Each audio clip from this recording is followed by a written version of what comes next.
to Old Roman Vocations. Now, I hope you can hear me okay. If somebody would be kind enough just to indicate that they can, perhaps by just leaving a message in the comments to say that the sound is okay. As yet again, I'm using a slightly different medium to broadcast from, which I hope it gives better sound and picture quality. But anyway, do comment and let me know. For those of you who haven't seen this program before, this is Old Roman Vocations.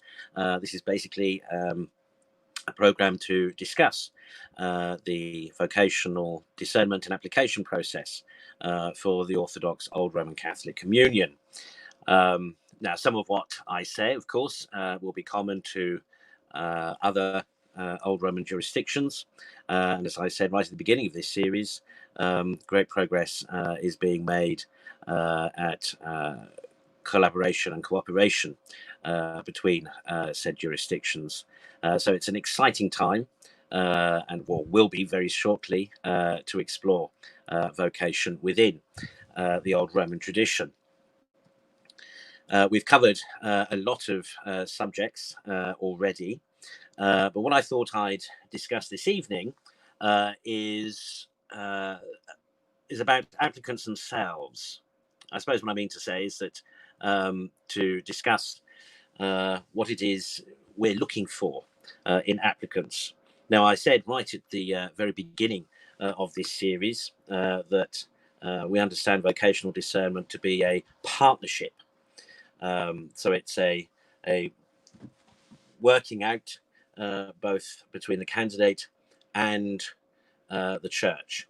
So it's a three-way street, I suppose you might say, because of course there's the candidate, the applicant, there's the church, the examining chaplains and the discernment accompaniers, and of course there's God. God being, of course, very important in the whole process. For the other two, the church and the candidate are striving to discern his will particularly for the candidate and with particular reference to the church.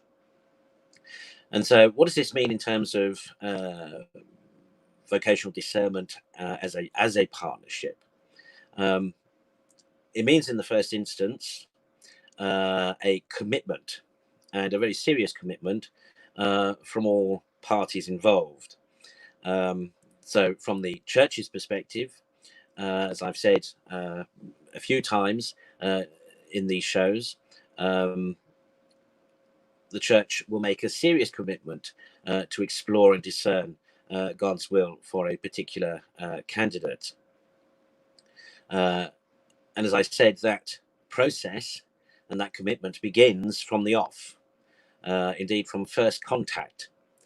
As I said, I have a list of names of people who have made initial contact, either through the website or via email, to say that they are exploring vocation, they are discerning vocation, and straight away they go on my list for particular focused prayer before the Blessed Sacrament on Thursdays. Thursdays, as I explained before, is a traditional day for praying for vocations, particularly vocations to the sacred ministry.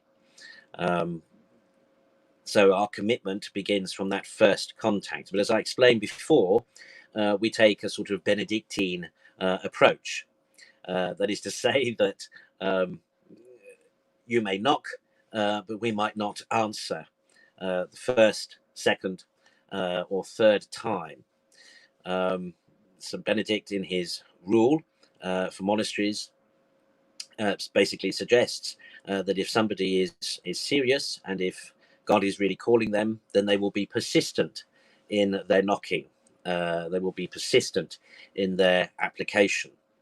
And so we apply a similar principle, in part because experience, just as St. Benedict learned, experience for us has shown that a very easy sifting process, to just let, as it were, things happen or not happen. If somebody contacts us once, twice, 3 times, chances are they are serious.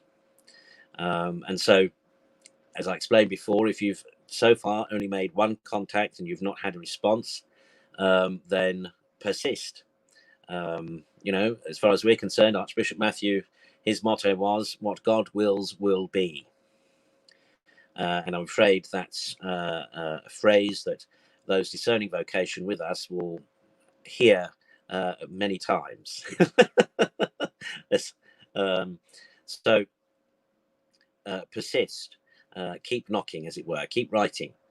Now, I've already explained in a previous episode what happens when we do respond.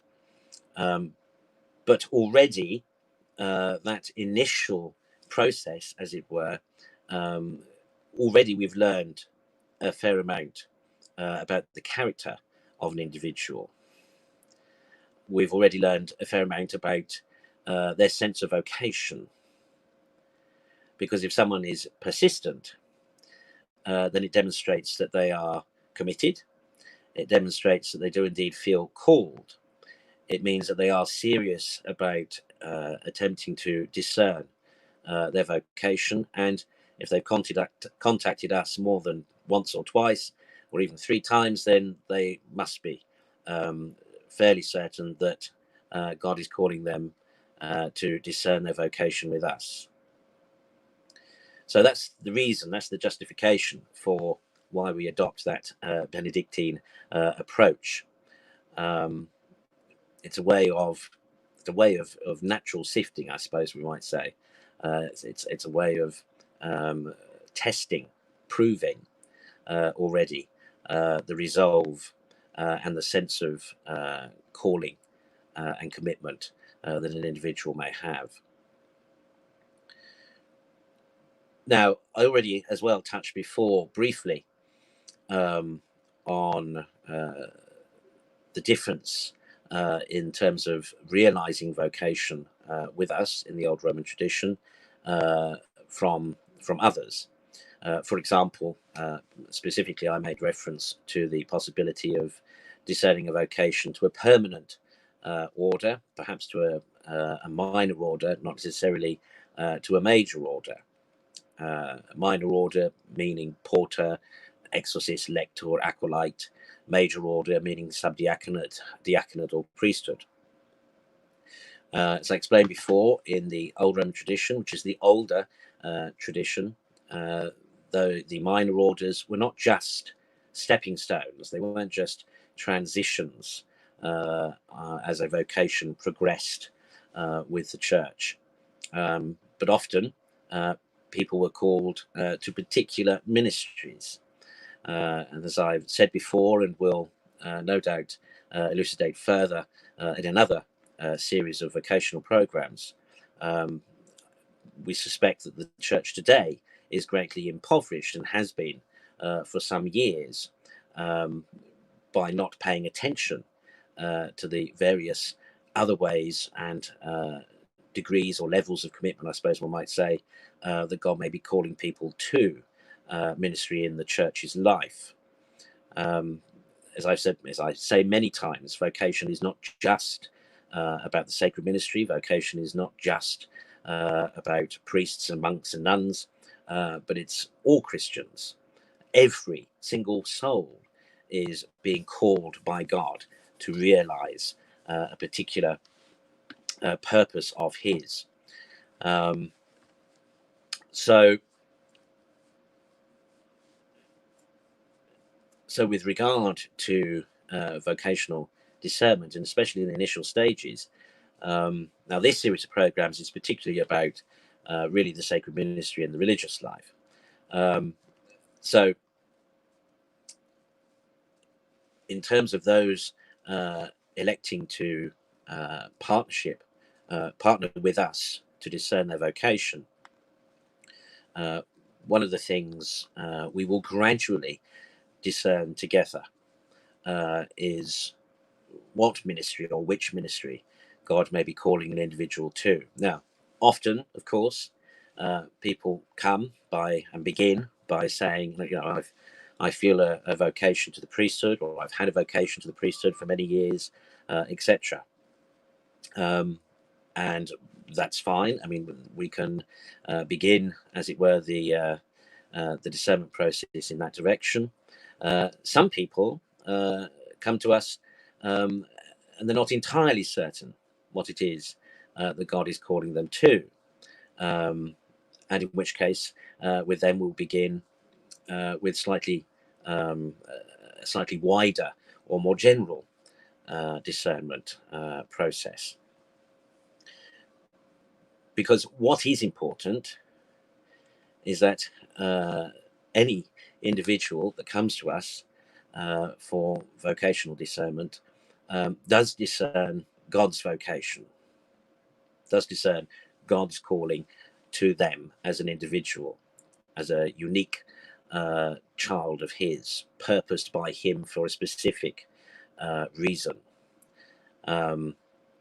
As I've said already again many times before, we're not desperate for vocations, in the sense that we're not desperate to have lots of clergy, but we are desperate to assist people to realize and discern God's particular calling and vocation for them.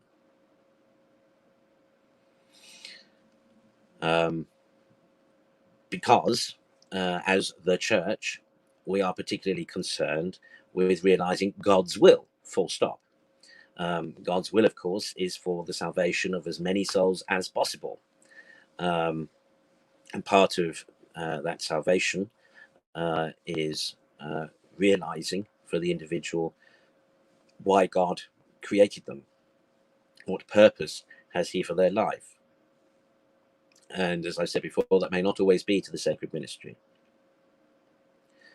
Now, I'm explaining all this because some enthusiastic or eager people might be frustrated by the nature of the initial discernment process, especially if they're convinced already of what God is calling them to. But as I said, the discernment process is a partnership. And what is particularly important to remember, read the sacred ministry, is that at the end of the day, it will be the church who makes the final determination as to the realization of a vocation to the sacred ministry. And there are lots of factors involved with that final determination, all of which may not be indicated nor obvious at the very beginning of the process. So this is why we begin with, for example, the faith story that we ask each candidate to submit. This essentially is the account of somebody's Christian life thus far, and included, we hope, to any details that have suggested to them the vocational path that God may be calling them to. So let's talk a little about the faith story. As I say, it's essentially we want to know about the candidate's faith. We'd like to know, how they came to faith, or what was their introduction to the faith, how they have grown and developed in the faith. Now, of course, that varies between people. Some people are born into a Christian community and receive the sacraments of initiation, as weebanes, and go through first Holy Communion classes, first confession classes, make their first communion, make their first confession, confirmation classes, receive confirmation, etc. But there are others who come to faith later in life. There are others too who may have, their parents may have begun them on that initial path, but for whatever reason, and there are innumerable reasons, their lives went in a different direction, and somebody, as it were, is coming back to the church or coming back to faith. So it's, different for every individual, and I can't emphasize enough the unique aspect and dimension to the discernment and realization of vocation. Yes, of course, there are certain things that can be applied generally, but at the end of the day, we particularly are interested in what God's will is for this particular individual. So the faith story is one of the ways in which we hope to get a picture and an understanding of a candidate's background, of course, but also of their experience of the faith, of their progress and development in the faith. And as I say, that varies between people. Likewise, too,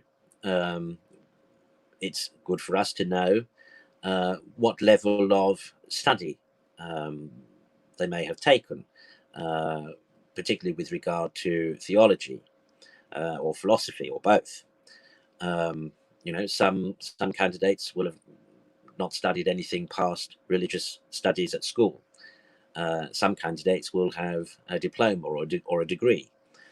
Some may already be studying a degree in theology. But again, it's important for us to garner, have an idea of what somebody's knowledge is, and what somebody's experience of studying theology and philosophy is.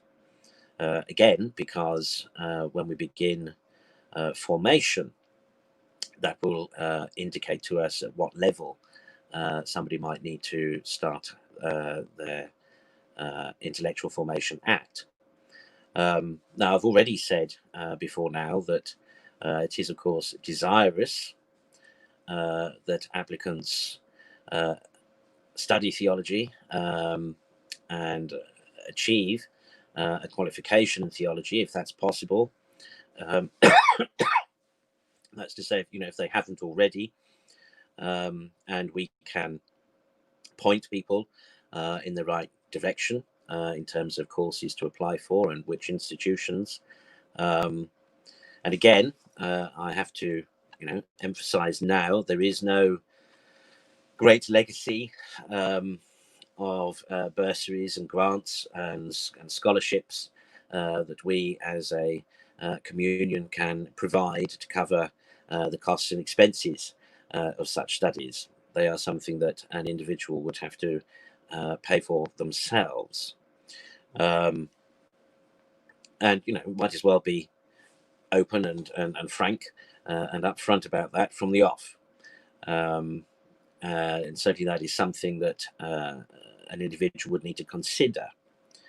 Now, again, as I've said many times, the first question that everybody as a Christian should be asking themselves every day is seeking God's will in the present moment. What does God want me to do right now? What can I do for God right now? And for those discerning a vocation to ministry, the question there might be, what am I doing about studying theology? Now, why is the study of theology necessary? Ultimately, and I've made reference to this before, ultimately, because in the sacred ministers particularly share in the teaching office and teaching authority of the church. The bishops ultimately, of course, are the teachers, but priests and deacons and others share both in that authority to teach and in the responsibility to teach. So that's why a study of theology and philosophy is necessary. It's not an optional thing.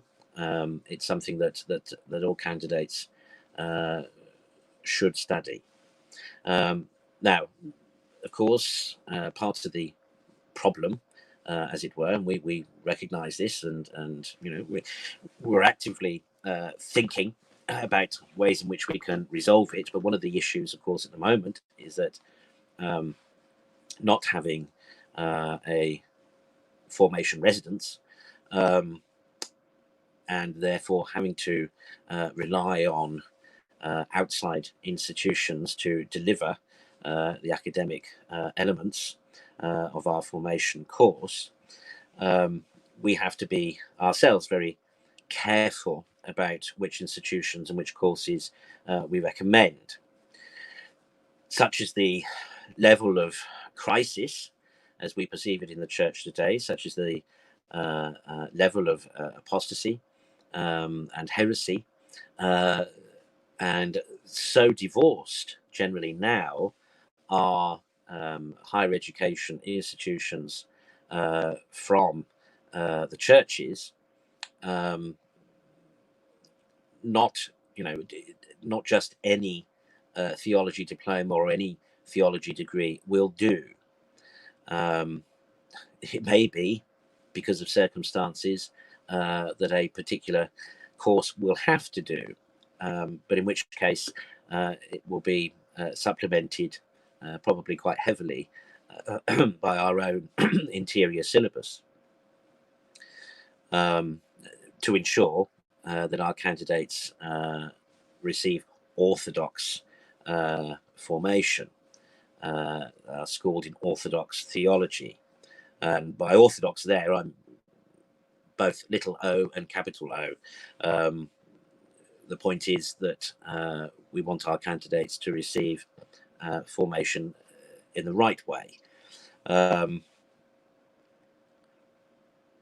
So again, might as well be upfront about that from the off. If you haven't got a qualification in theology already or philosophy, you will be required to get one, and while you will be expected to fund it yourself, you will have to accept some direction and recommendation from ourselves as to which courses and which institutions to study from and with, and at the same time receive additional, as it were, studies to any said course from our own interior formation program, just to ensure that you get the right education, as it were. And I should say that what we are desirous for our candidates to receive in terms of that intellectual formation is, I suppose, what might be deemed a classical education. So for those who might be thinking, they just want to indoctrinate, hardly. What we are careful and what we want to ensure is that our candidates are able to both think and rationalize and reason appropriately for themselves, as well as for the church, in terms of being then equipped to be able to engage in apologetics for the faith, meaning to be able to explain to others and to teach others. So one of the things, for example, objective thinking, objective reasoning will be one of the things we will be concerned to ensure that our candidates receive. to equip them appropriately for the future. And as I said before as well, the other advantage for a candidate funding themselves is, and it's then, the qualification is their own. They are possessed of it, and again, if we discern that sacred ministry with us is possibly not God's will, then they can take or continue that academic course somewhere else, or transfer or whatever.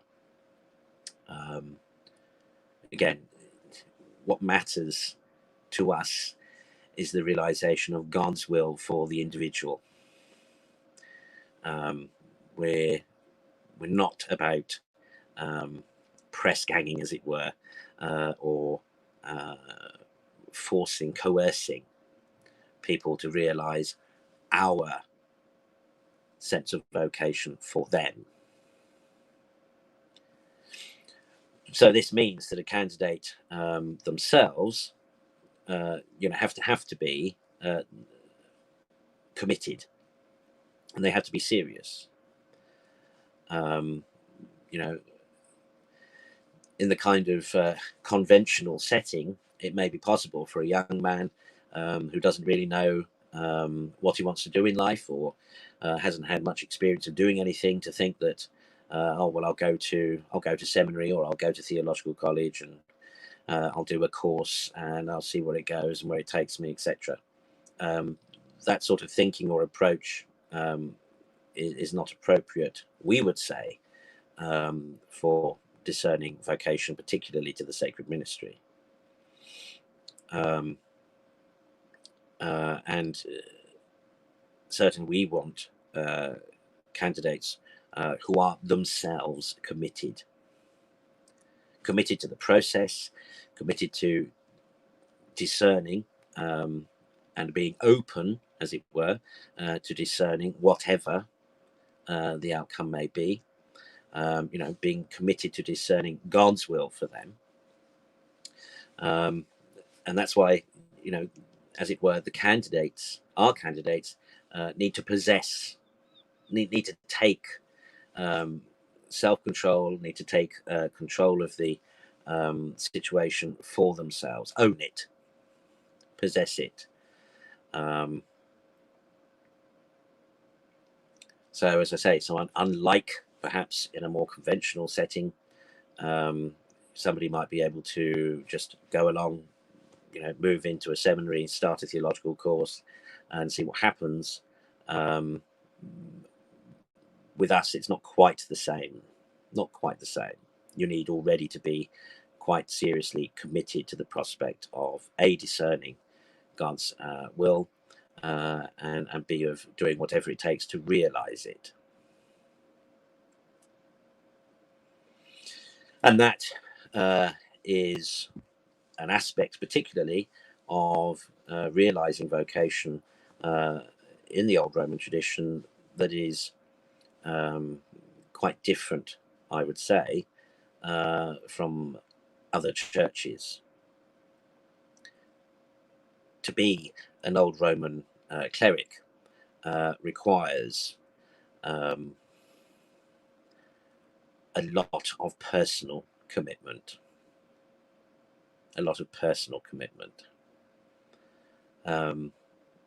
Again, I'm just being open and frank. There's no point in joining us and thinking that everything will just be laid on. It won't. Neither during the discernment process, nor the formation process, nor even the end, nor even the realization, meaning of ordination, etc. At every step of the way, the candidate themselves, the onus, I suppose I should say, the onus will be on the candidate themselves to commit everything they have to realizing God's will for their life, and eventually to, perhaps, if it is his will, everything they have to realizing their vocation in ministry. Now, that may already sort the chaff from the chaff, as it were, or the sheep from the goats. And as I said, for our part, we will give as much energy and commitment as we can to the whole process as well. I suppose I might say to a point, we will match, as it were, the input that a candidate brings to the process. But we might as well be open and upfront from the off. As I've already said before in previous episodes, discerning and realizing a vocation in the old Roman tradition is not the easy option. Far from it. Far, far from it. Not the easy option at all. And it's as well for potential candidates to know that from the off. So returning then to faith story or faith background and experience. So yes, and we want to know. So we want to know everything, really. We want to know as much as possible about an individual's faith experience. So of course, as I've said before, the stages they've gone through in their progression in the Christian life, including reception of sacraments, etc. Any studies that they've taken at all, from Sunday school through to doctorates in theology, through to Bible studying courses, whatever. Just tell us everything. And also, too, of course, we're very interested to know what people, what an individual has perceived of their calling already.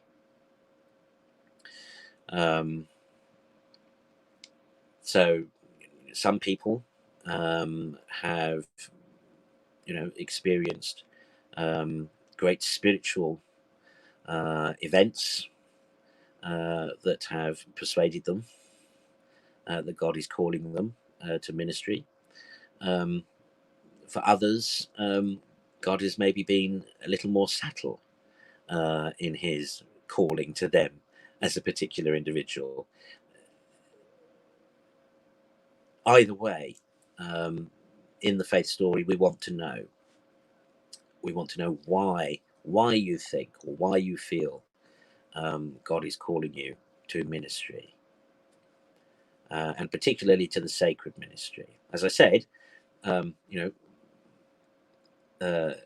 we'll begin the discernment process in a general way, with a view to the sacred ministry, but in a general way, just to allow the possibility for other options to manifest or for God to reveal. But often, of course, people come to us fairly certain or fairly confident already that God is calling them to sacred ministry, and in which case then we want to know why they are convinced. We want to know what makes them think that. So in the faith story, we hope they will describe spiritual experiences, anecdotal conversations, perhaps comments or observations that others have made about them. It's not unheard of at all for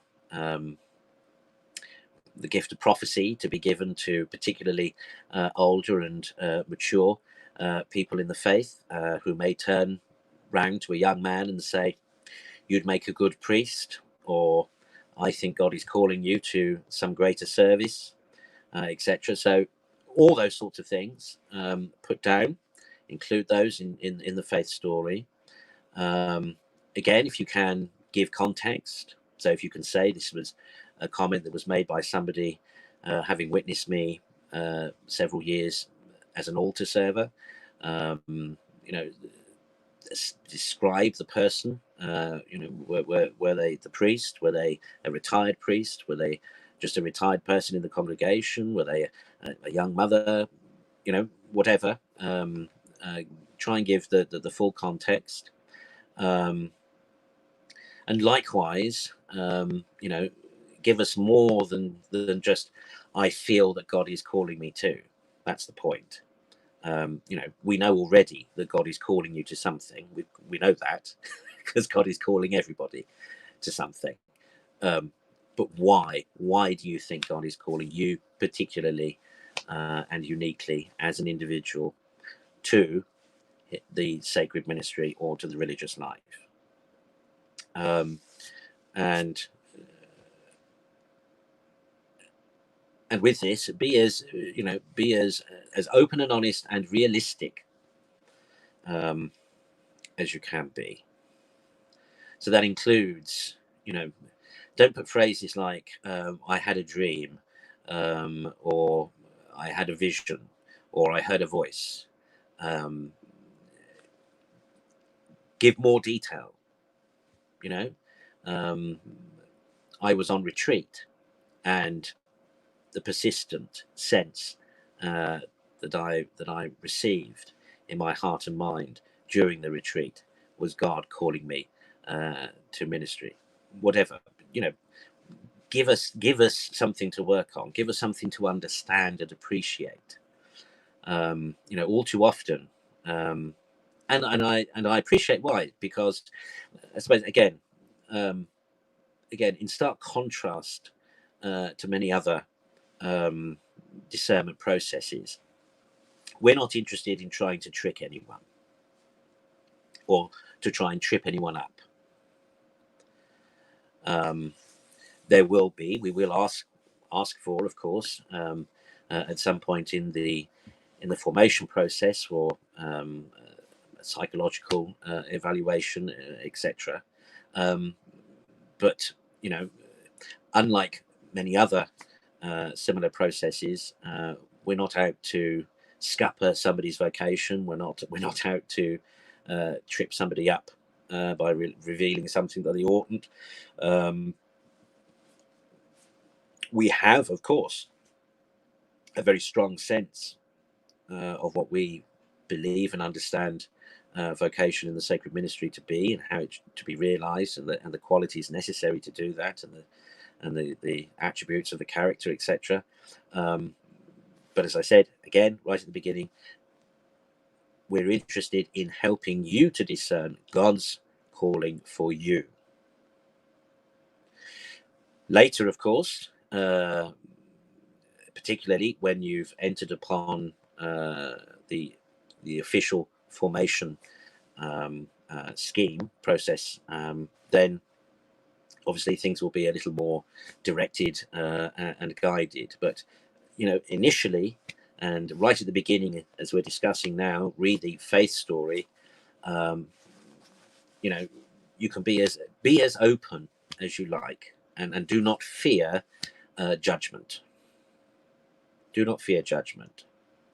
I can assure you now, there is probably nothing most people could say, could tell me, could write, that would astonish me.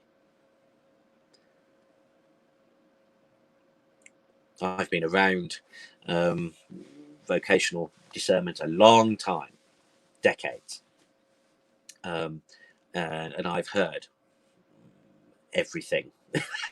I've heard everything from great visions and apparitions of saints and of our Lord himself, even of the Blessed Virgin Mary, to individuals in dreams, in visions, etc. And at the same time, the very simplest expression of a sense of calling. I've heard the whole gambit, but it's important, and I encourage candidates to just put everything down.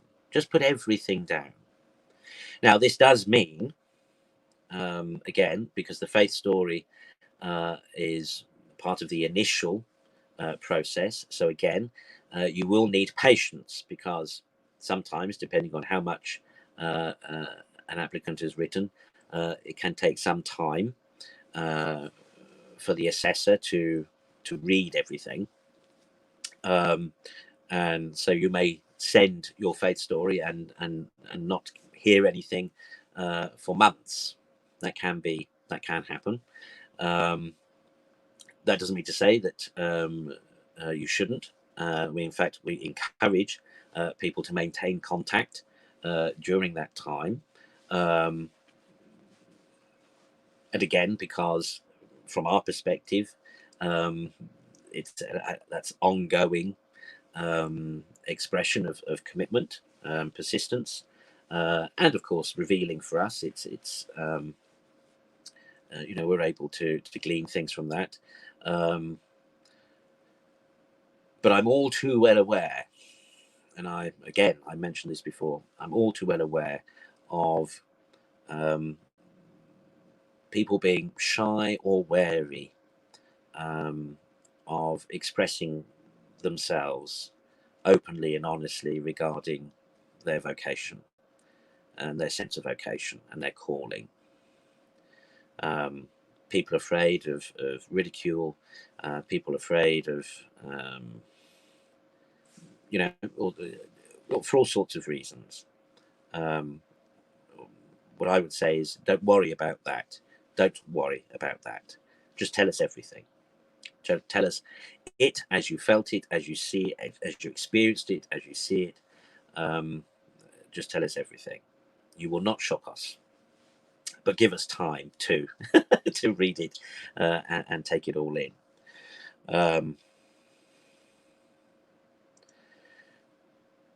But as a hint, this recording of other people's, this recording of anecdotally of other people seeing, recognizing, perceiving a vocation in oneself is key. That is useful to know, because at the end of the day, we're the church is about trying to perceive and to recognize vocation in the candidate. So read the faith story, read your sense of vocation. For goodness sake, don't hold back. Don't hold back. Tell us everything. Everything. Another important aspect to the faith story is tell us about your spiritual life. So not just how you came to be a Christian, not just how you've progressed in the Christian life, not just where you've studied or what you've studied and how you've studied, not just how you've been called or perceived your calling, or others have perceived it, or etc., but also to tell us about your spiritual life. How often you pray, if you use any form of liturgy for your prayer, when you pray, tell us about your spiritual life, because again, as I've already said in previous episodes, prayer really is, the central thrust of what it means to be a sacred minister and to be a cleric. It's just you can't be a priest without being a man of prayer, because that is what we are called to do as priests. Again, I'll say it again. I always say it, but a trick question that I often ask candidates and seminarians is, what is the first duty of a sacred minister? And often they will say, to offer the holy sacrifice of the Mass, or to assist at the altar at Mass, or whatever. Now, the first duty of the sacred minister is the same first duty of every Christian, and that's to pray, which means to have a relationship with God. That's essentially what prayer is. Prayer is the manifestation of one's relationship with God. It's how we converse with God. Prayer is how we make time for God, and how we pray. How we manifest our spirituality or our spiritual life. There are indicators there that will help discern vocation. So again, tell us in your faith story, tell us about your spiritual life. Describe it to us. If you have particular veneration, if you have veneration of a particular saint or mystery of the faith, explain that to us. Devotional practices, what are they? How often? How you came to know of them, or why you adopted them. If you practice study and reflection and meditation of the scriptures, Lectio Divina, etc. Well, everything and anything. Very important, and gives us a great introduction to yourself and an overview of things. So this faith story, and I have to say that sometimes this is the first hurdle for some people that they don't complete. That is to say that we've gone through the initial contact, we've asked for the faith story, and then nothing's been forthcoming. And then to which, of course, we respond, well, what God wills will be. Likewise, too, sometimes a faith story can be determining factor revocational discernment, in the sense that we might perceive straight away that actually there's no point going further looking at sacred ministry. But as I've said before, that won't stop us from offering guidance and help and assistance to discern what else may be God's vocation for an individual. So the faith story is, as it were, the next step after making contact, and really is an important part of the whole process, because it really does, much depends upon the faith story for us as to determine and discern how best to proceed. So don't hold back on your faith story, and like I say, I know of those who have tried their vocation, tried to explore or discern their vocation with other institutions, and people tend to say, well, don't mention this, or don't say that, or you should put things this way or that way, etc., etc. But I want to say to you, just leave it open. Just be open. Just be open and frank and honest. Say it how it is. Say how you perceive it to be. Don't be afraid. Noli timere. Don't be afraid.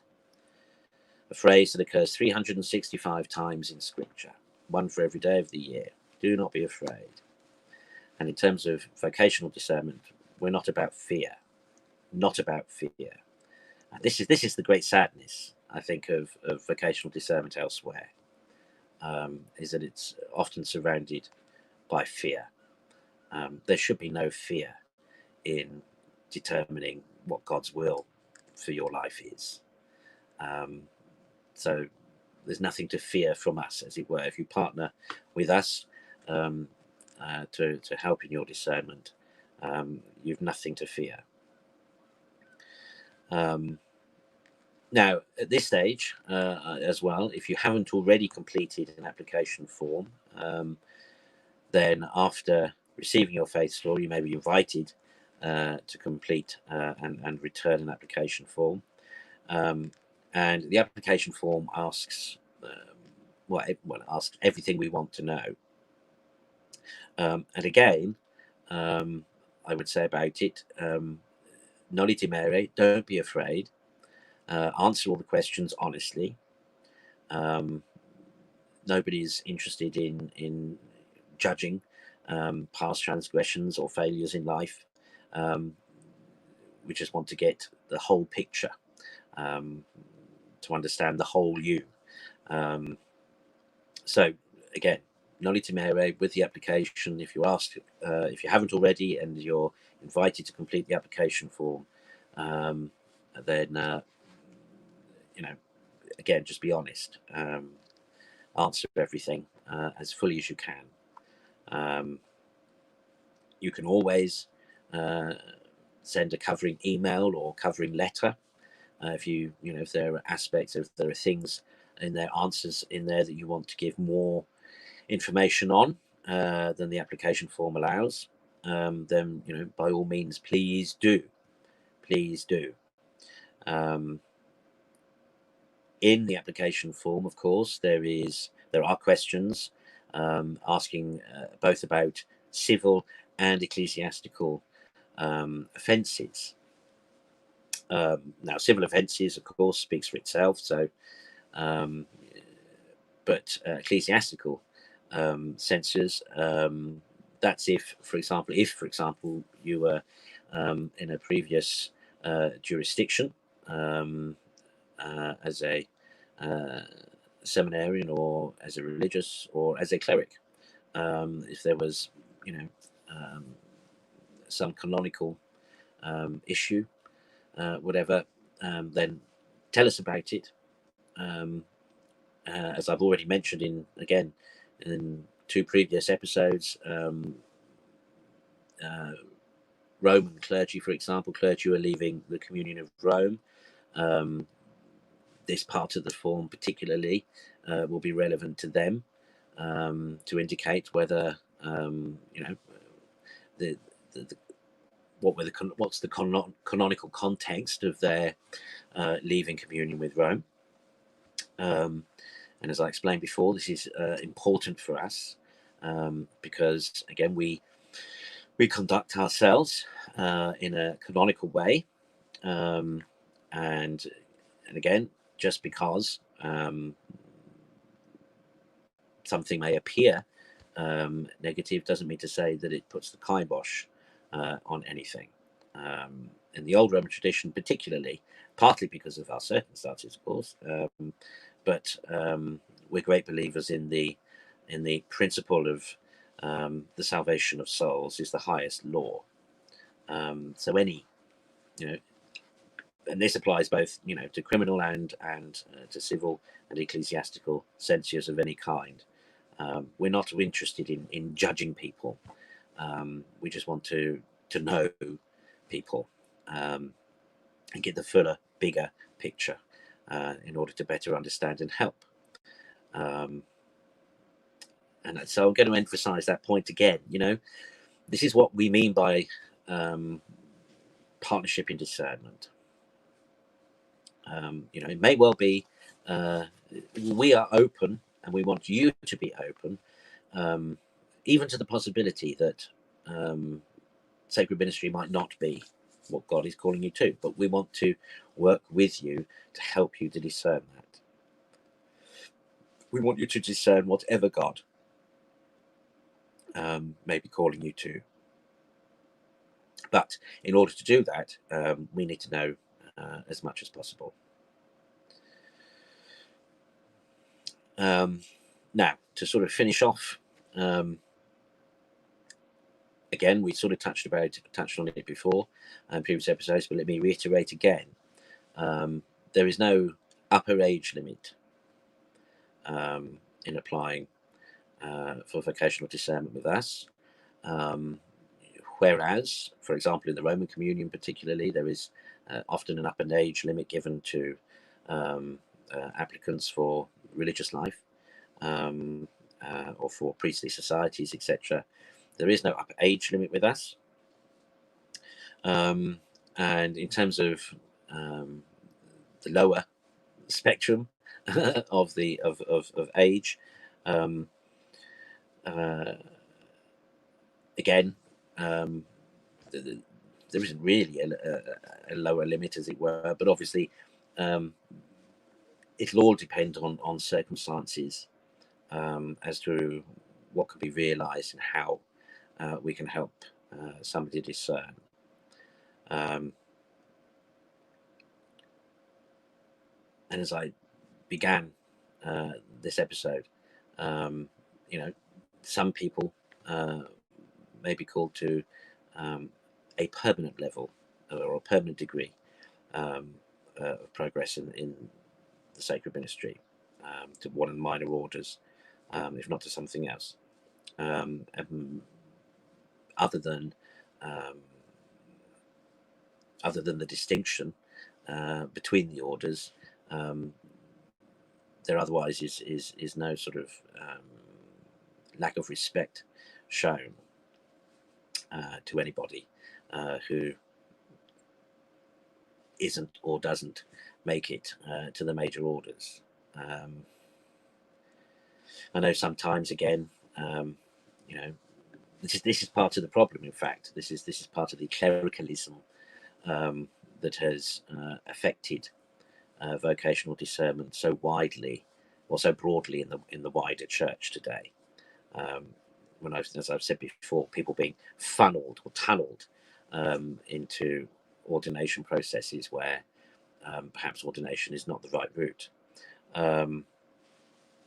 And with regard to our understanding of the sacred ministry within the wider appreciation of the church, becoming a ordained subdeacon or deacon or priest or acolyte or lector or whatever doesn't come with it automatic respect or deference, etc., other than what is required rubrically in the liturgy, and otherwise what is required of people in a civilized society. One of the things people quickly begin to appreciate, certainly about clerical life in the old Roman tradition, is we don't stand on ceremony, really. People are expected to do what tradition expects, but there's no lording it over other people, etc. A lot of people, some people think that sacred ministry conveys some sort of social status, etc. It may do, but that's not why anyone should desire to become sacred minister. At the end of the day, it's about realizing God's will for the individual. And I suspect that anyone who's looking to gain social standing or whatever is unlikely to go very far, particularly in our discernment process, because that's not what we think the sacred ministry is all about. Indeed, we understand the sacred ministry to be complementary and even servile to the general vocation of all Christians. For us, sacred ministry is there to facilitate the administration of sacraments, to enable Christians to live a Christian life.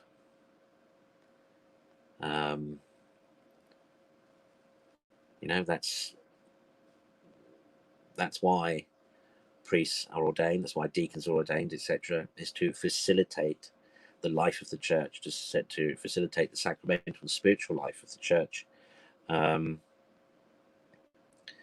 to complement the wider mission of the church. And of course, the mission of the church is something that every Christian should be actively engaged with. We are all called to proclaim the gospel, ordained or not. We are all called to proclaim the gospel. We are all called to seek after the salvation of souls. And the particular, as it were, responsibility of the sacred ministers is to facilitate the Christian community, the body of Christ, to fulfill that general vocation, to realize God's will for every soul.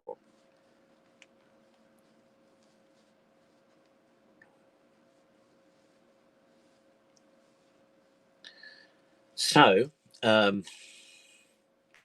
we'll leave things there for this week. Bless you and thank you for watching. I hope, as usual, that it's been interesting and possibly even inspiring and hopefully affirming for those who are considering discerning and realizing their vocation with us. There is a link given for previous episodes. If you are a prospective candidate, I urge you to watch those. You'll glean a great deal of information from them, and probably the answers to not a few questions as well. So do watch or listen to those. And to those of you who support this apostolate by viewing these episodes, please forward them, share them with others who you think God may be calling to the sacred ministry. Invite them to watch these episodes and to gain insight, etc., and possibly even to consider applying to us for help with their vocational discernment. And let me just finish by saying that everything I've said in these episodes, I mean. Everything I've said, I mean. So if I've said, contact us again if you haven't already heard from us, I mean it. Try again, contact us again, persevere. When I say, share everything in your faith story that you think is relevant, I mean it. Share everything. Don't hold back. And I guarantee, I assure you, that those who are open and honest with us will receive honesty and sincerity by return.